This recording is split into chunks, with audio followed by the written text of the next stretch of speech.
ప్రేక్షకులందరికీ నమస్కారం. ఈరోజు మన స్టూడియోలో ప్రముఖ జ్యోతిష్య వాస్తు పండితులు లలితాదేవి ఉపాసకులు బ్రహ్మశ్రీ నానాజీ పట్నాయక్ గారు ఉన్నారు. గురువుగారితో మాట్లాడేద్దాం. నమస్కారం గురుగారు. శ్రీమాత్రే నమః. గురుగారు, జూన్ మాసంలో కుంభరాశి వాళ్ళకి ఓవరాల్గా ఏ విధమైన ఫలితాలు ఉండబోతున్నాయి? ప్రస్తుతం ఉన్న గ్రహస్థితి బట్టి వీళ్ళు ఎలాంటి జాగ్రత్తలు అలాగే పరిహారాలు పాటించాలి గురుగారు? రైట్ అండి. కుంభరాశి వాళ్ళందరూ కూడా భయపడేది ఏంటంటే ఈ 5 సంవత్సరాలు ఏళ్ళు నడిచిన అనుభవించాం, ఇంకొక 2.5 సంవత్సరాలు ఉంది, ఎలా ఉంటుందో ఏమిటో అని టెన్షన్. నేను ఒకటే చెప్తాను, టెన్షన్ పడితే మనకేమీ ప్రాబ్లం క్లియర్ అవ్వదండి.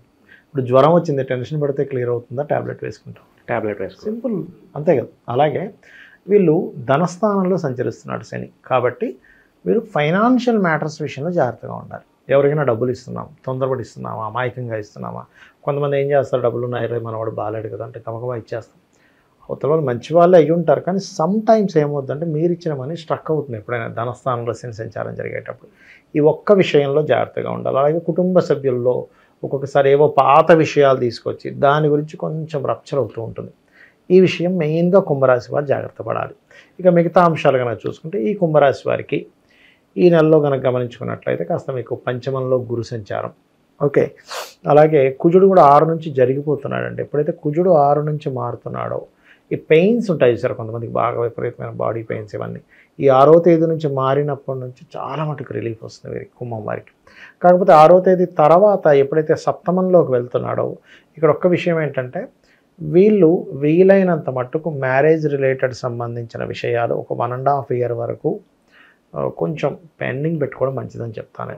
ఎందుకంటే ఫస్ట్ 2 months అయితే ఈ కుంభరాశి వారికి, అంటే ఈ జూన్ జూలై మాసాల్లో 7th హౌస్లో, అంటే సప్తమ స్థానము అంటారు. వివాహం గురించి ఎవరికైనా చూడాలి అంటే సప్తమ స్థానమే మనం పరిశీలన చేయాలి. అక్కడ కుజుడు కేతువు కలిసి ఉంటున్నారు. ఎప్పుడైతే ఆ కుజకేతువులు కలిసి ఉంటున్నారో ఏమైపోతుందంటే వీళ్ళ జాతకంలో ఒక యోగం ఉన్నప్పటికీ కాలం అలాగా అనుకూలించలేదు అంటుంటారు. మంచి బిజినెస్ మ్యాన్ కానీ ఏమిటోనండి మార్కెట్ లేకపోవడం వల్ల మేము ఎంత ప్లానింగ్ చేసి వేస్ట్ అయిపోయిందంట. అంటే ఏంటి, కాలం అనుకూలమే గోచారం. సో ఈ 2 నెలలు పర్టికులర్గా వివాహ నిర్ణయాలు కావచ్చు, పార్ట్నర్షిప్స్ కావచ్చు, ఈ విషయంలో అనవసరమైన ఘర్షణలు అవుతూ ఉంటాయి. కాబట్టి అవాయిడ్ చేయండి అని చెప్తా. ఫస్ట్ 2 months అయితే జూన్లో మెయిన్గా అవాయిడ్ చేయాలి. ఒకవేళ చేసుకున్న గురుగారు అది లాంగ్ టర్మ్లో ఏదో ఒక ఇబ్బందులు ఏదో ఒకటి, అంటే ఏంటి, వాళ్ళకి హెల్త్ బాగోకపోవడము, లేకపోతే వాళ్ళ నుంచి ఏదో ఒక ప్రెషర్ ఉండడము, ఇట్లాంటివి ఉంటాయి. కాబట్టి జూన్ జూలై పర్టికులర్గా అవాయిడ్ చేయండి. ఇంకా లేదు మేము ఒక 1.5 year ఆగగలము అంటారా, ఆగితే ఇంకా మంచి. లేదు ఒక్కొక్కసారి ఏమవుతుందంటే వాళ్ళ పర్సనల్ చార్ట్లో బలంగా దశలు నడుస్తుంటాయి, 7th house దశలు, వివాహాన్ని ఇచ్చే దశలు, అప్పుడు ఫైన్. లేదండి మాకు ఆల్రెడీ ఒప్పేసుకున్నాము, మీరేమో సడన్గా ఇలా చెప్పారు ఏమిటంటే ఒకటే చిన్న పరిహారంతో మనం క్లియర్ చేసుకోవచ్చు. ఏమిటది అంటే నువ్వులు, కందులు, ఉలవలు ఈ 3 దానంగా ఇవ్వనండి 7 వారాల పాటు ఇస్తూ గణపతి ఆరాధన, సుబ్రహ్మణ్యేశ్వర స్వామి ఆరాధన ఇంట్లో, లేకపోతే గణపతి హోమము, సుబ్రహ్మణ్యేశ్వర స్వామి హోమం చేయించుకుంటే వాళ్ళ యొక్క రక్షణ వల్ల వీళ్ళకి ఇబ్బంది రాదు. ఇక వీళ్ళకి ఫైనాన్షియల్గా కనుక చూసుకుంటే 2వ స్థానంలో ఉన్నాడు కాబట్టి కొంచెం మనీ ఇచ్చిపుచ్చుకునే విషయంలో జాగ్రత్తగా ఉంటూ, ధనాధిపతి పంచమంలో ఉన్నాడు అంటే ఏమిటి, వ్యాపార మూలకంగా వచ్చేటువంటి ధనయోగాలు అనేటువంటివి చాలా బాగుంటాయి.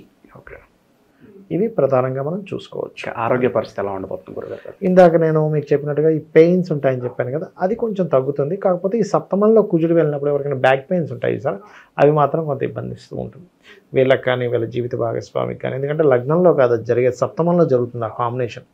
సో అందుకని కొంచెం చూసుకోవాలి. ఇక నిరుద్యోగుల పరిస్థితి గురుగారు, ఎప్పటి నుంచో ఉద్యోగం కోసం ఎదురు చూస్తూ ఉంటారు, వాళ్ళకి ఏమైనా మంచి ఫలితాలు ఉండబోతున్నాయా? తప్పకుండా అండి. నిరుద్యోగులకి పర్టికులర్గా ఏంటంటే మెడికల్ రంగాల్లో, ఎందుకంటే 10th లార్డ్ మన ఉద్యోగాన్ని ఏదైనా జాతకంలో ఉద్యోగం చూసుకోవాలంటే 10వ స్థానాన్ని చూస్తాం. ఈ 10వ అధిపతి సింహరాశిలోకి ఎంటర్ అవుతున్నాడు ఈ నెల 6వ తారీఖు నుంచి, జూన్ నెలలో. సో కేతుతో కనెక్ట్ అయినప్పుడు ఎలా ఉంటుందంటే సూక్ష్మమైనటువంటి విషయాలు, అంటే ఇప్పుడు చూడండి, ఇప్పుడు యాటమ్ రిలేటెడ్ ఉన్నాయి, లేకపోతే ఏదైనా ఆయుర్వేదం రిలేటెడ్, ఆరోగ్యానికి సంబంధించినవి, సర్జరీస్ రిలేటెడ్, ఇట్లాంటి వాటిల్లో వీళ్ళు బాగా సక్సెస్ అవుతారు వీళ్ళు. ఎందుకంటే ఈ 10th లార్డ్ ఎవరైతే కుజుడు ఉన్నాడో ఈ కేతుతో కలిసి సప్తమంలో ఉన్నాడు కాబట్టి ఇటువంటి రంగాల్లో ఉండేటువంటి వారికి ఉద్యోగ అవకాశాలు వస్తాయి. అదేవిధంగా ఉద్యోగ అవకాశాలు వీళ్ళకి మరింత బాగా రావాలి అంటే సింపుల్గా ఒకటే చెప్తాను, లలితా సహస్రనామాల్లో ఫస్ట్ లైన్ ఉంటుందండి, ఓం శ్రీమాత శ్రీ మహారాజ్ని శ్రీమత్ సింహాసనేశ్వరి నమః. ఇంకో నామం కూడా ఉంటుంది, ఓం మాణిక్య మకుటాకార జానుద్వయ విరాజితాయ నమః. ఈ 2 నామాల్లో ఏది చేసుకున్నా 100% వాళ్ళకి ఉద్యోగం వచ్చి తీరుతుంది, అది ఏదైనా కానివ్వండి. ఓకే. ఇది ఒకటి బాగుంది. కాకపోతే కొన్ని ఆటంకాలు ఏర్పడతాయి, కొంచెం బాస్తో కొంచెం చిన్న ఓకే. వర్క్ ప్రెషర్ ఉండొచ్చు. ఉంటుంది. ఎందుకంటే సింహరాశిలో ఉండే కేతువు దశమాధిపతి వెళ్ళి కలుస్తున్నాడు కదా, అటువంటివి కొంచెం ఇస్తూ ఉంటాడు. ఇక విద్యార్థులు గురుగారు చాలా వరకు స్కూల్స్ మళ్ళీ జూన్లో రీఓపెన్ అయ్యే టైము, అలాగే కొంతమంది విదేశాలకు వెళ్ళాలి అనుకుంటారు. ఓవరాల్గా విద్యార్థుల పరిస్థితి ఎలా ఉండబోతుంది అంటారు ఈ నెల? విద్యార్థుల పరిస్థితి ఏంటంటే వీళ్ళు చేస్తున్న కోర్సెస్ మార్చుకోవాలని చూస్తారండి. ఫస్ట్ ఏమిటంటే ఎలా చెప్పగలరు ఈ విషయం అంటే, ఏమీ లేదు, సింహ రాశికి అధిపతి అయిన రవి 4వ స్థానంలో కూర్చున్నాడు. యాక్చువల్గా 4లో రవి ఉంటే ఏంటంటే వాళ్ళు చదివేటువంటి చదువులో కొంచెం ఒక మంచి పేరు ప్రఖ్యాతలు రావడం, మెడల్స్ రావడం ఇవ్వాలి. కానీ కేతు ఎనర్జీస్తో ఉన్నాడు అక్కడ. అప్పుడు వాళ్ళ ఆలోచనలు ఎలా ఉంటాయంటే, లేదు ఇది నేను చదవను, ఇంకోటి నేను మార్చుకుంటా, లేకపోతే ఈ కాలేజ్ నాకు పడట్లేదు ఇంకో కాలేజ్ మార్చుకుంటా, లేకపోతే ఈ టీచర్ కాదు ఈ ట్యూషన్ కాదు, చేంజ్ అయ్యే దాంట్లో ఎక్కువగా ఉంటారు వీళ్ళు.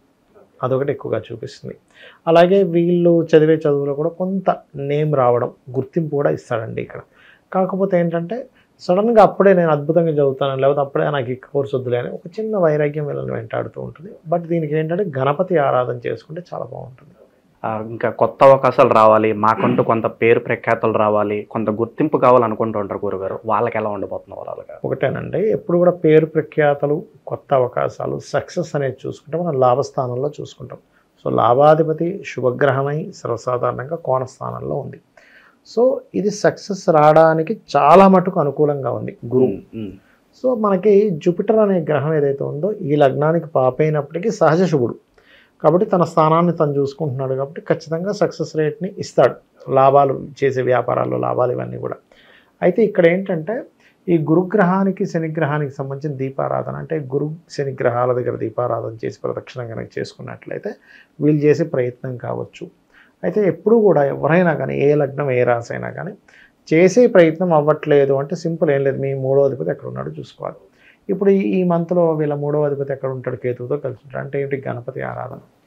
ఎంత గణపతి ఆరాధన చేస్తూ ఉంటే మీరు, ఎందుకంటే చిన్న ఎగ్జాంపుల్ చెప్తాను నేను మీకు. మనం 10 సార్లు తిరుగుతున్నాం ఏదైనా పని కోసం అవ్వట్లేదు, వెళ్ళే ముందు ఒక్కసారి గణపతిని తలుచుకొని వెళ్ళండి. అంతకుముందు కంటే ఖచ్చితంగా వీళ్ళకి ఇంప్రూవ్మెంట్ కనిపిస్తుంది ఎంతో కొంత. ఈ 10 సార్లు తిరిగి 1% అవ్వనటువంటి పని మీకు పూర్తిగా అవ్వకపోయినా 50% అనేది ముందుకు కదులుతుంది. అది నేను ఖచ్చితంగా చెప్పగలను. ఇంకా వైవాహిక జీవితం ఎలా ఉండబోతుంది గురుగారు? అలాగే సంతానం కోసం ఎప్పటి నుంచో ఎదురు చూసే వాళ్ళకి ఏదైనా గుడ్ న్యూస్ ఉందా ఈ నెల? ఖచ్చితంగా సంతానం గురించి అయితే గుడ్ న్యూస్ 100% ఉందండి. వైవాహిక జీవితం విషయంలో మాత్రం ఇందాక నేను మీకు 1.5 year వరకు ట్రై చేయకపోవడమే మంచిది అని చెప్పాము, ఆల్రెడీ ఫస్ట్లో మనం చెప్పుకున్నాం. అయితే ఇక్కడ నేనేం చెప్తానంటే, వివాహ జీవితం వేరే, వివాహం అవ్వడం వేరే.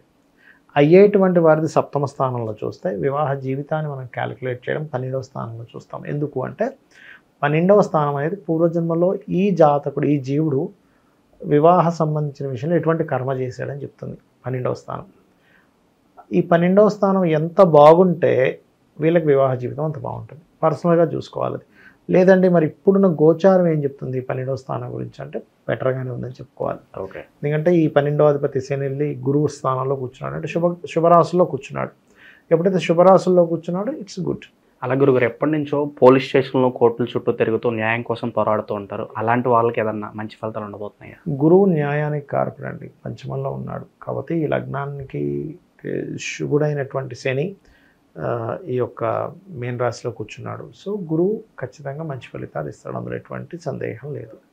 ఇక చివరిగా గురుగారు, కుంభరాశి వాళ్ళు చివరి దశలో ఉన్నారు, శని దశలో.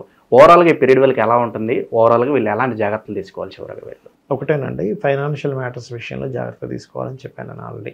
అదొకటి మెయిన్గా చూసుకోవాలి. అండ్ వివాహ చేసుకునే విషయంలో లేదా పార్ట్నర్షిప్ చేసే విషయాల్లో ఖచ్చితంగా జాగ్రత్తగా ఉండాలి. వీరు ఒక కొత్త వ్యక్తిని పార్ట్నర్గా తీసుకుంటామా, ఆ వ్యక్తి ఏమిటి, అనవసరంగా తలనొప్పి అవుతాడా, హెల్ప్ అవుతాడా, ఇద్దరూ బాగుండి ఇద్దరు సంపాదించుకోవడం వేరు, ఒకరికొకరు ఇబ్బంది పెట్టుకునేటువంటి స్థితి అనేటువంటిది వస్తూ ఉంటుంది. కాబట్టి ఆ విషయాలు జాగ్రత్తగా ఉంటూ, కొంచెం పంచమంలో గురుగ్రహం ఉంది కాబట్టి దక్షిణామూర్తి ఆరాధన, విష్ణు సహస్రనామాలు చదువుకోవడం మంచిది. కుంభరాశి వాళ్ళకి ఓవరాల్గా జూన్ నెలలో ఏ విధంగా ఉండబోతుందో చాలా బాగా వివరించారు గురుగారు. ధన్యవాదాలు. శ్రీమాత్రే నమః.